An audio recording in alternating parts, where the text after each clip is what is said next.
C'est un grand honneur et un plaisir pour moi de vous retrouver.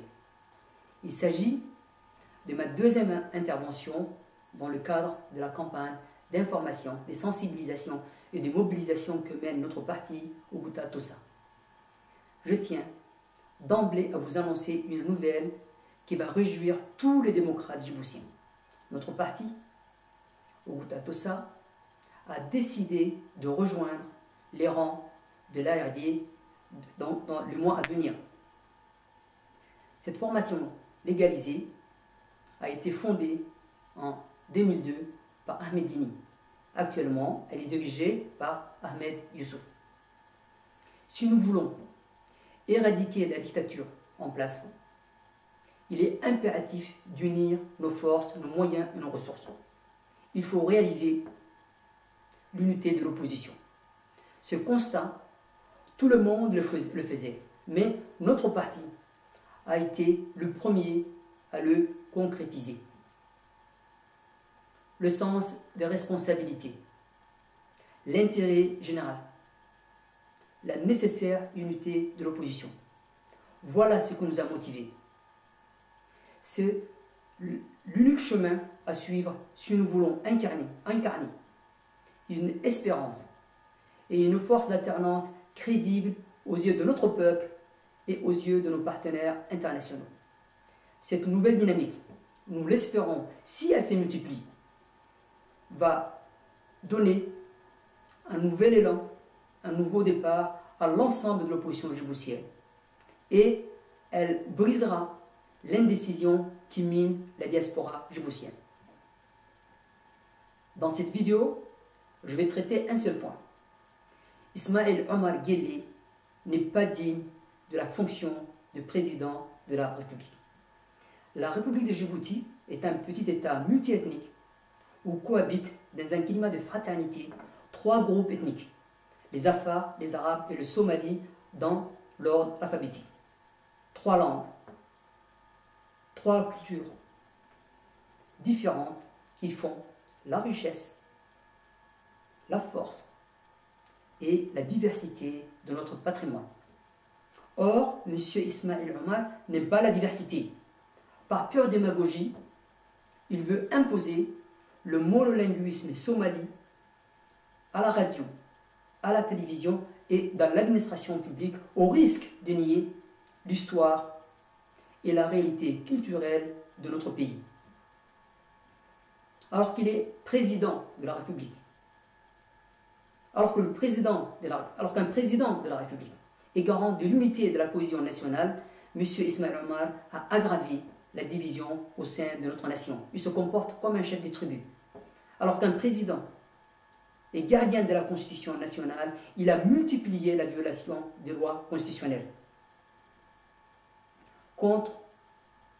Depuis 1999, il mène, tambour battant, une guerre économique et sociale contre toute la communauté afar, tandis qu'il persécute les Issa, les Ishaq, les Gadaboursi et les Arabes qui ne partagent pas ses opinions, qui ne partagent pas son point de vue, qui le dénoncent, qui le critiquent. Parce qu'elle a osé chanter une chanson dans laquelle elle dénonçait les abus et l'affairisme de la première dame du pays, l'artiste Nimha Jama a été jetée en prison le 14 juin 2009. Mahdi Ahmed Abdullahi, en opposant au régime, est mort le 22 mars 2009 en prison. De plus, notre président se complaît dans l'extrémisme le plus outrancier.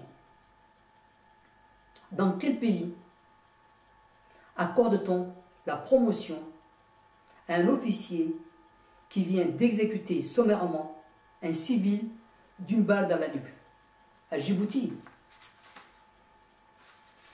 Il faut croire que c'est la raison d'État et non la haine tribale qui a prévalu dans l'ignoble assassinat de Hamad Mohamed Youssouf, un berger afar de Assagaïla.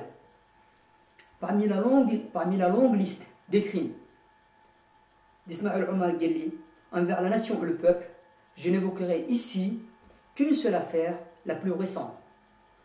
En juin 2008, le président djiboutien a déclaré la guerre contre l'Érythrée, un pays voisin à qui il avait accordé un peu cavalièrement le droit de regard sur la frontière nord du pays, proche des Ras Numera. Il avait confié à l'armée érythréenne d'épier les agissements du fruit armé. Monsieur Ismaël Omar, Monsieur le Président, combien de nos soldats sont morts, blessés ou disparus dans ce conflit? Il y a un second volet dans cette affaire qui est soigneusement dissimulé. Monsieur Ismaël Omar, pendant votre ligne de miel avec le président érythréen, une cinquantaine de Djiboutiens ont été raflés par les Érythréens. Où sont-ils? Quels sont-ils devenus? Le résultat est là. La dignité de la fonction présidentielle rabaissée. Le pays au bord de la guerre civile. L'unité nationale en déconfiture. Alors, que faut-il faire? Si Ismaël Omar Guelleh avait un peu d'intelligence politique, avait un peu d'amour pour son pays, il ne s'accrocherait pas au pouvoir comme un forcené. Il entreprendrait tout de suite les réformes démocratiques qui s'imposent. Dans tous les cas, l'opposition n'a pas le choix.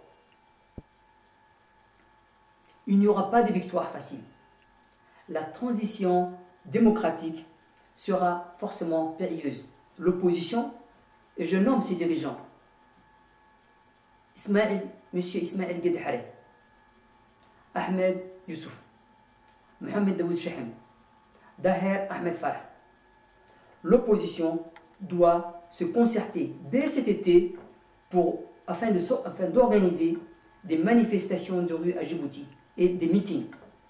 Elle doit mettre en œuvre, en collaboration avec la société civile, avec les associations, les syndicats, avec des hommes et des femmes, une vaste campagne de protestation à Djibouti-Ville, à Ali Sepié, à Diki, à Obok et à Tajoura.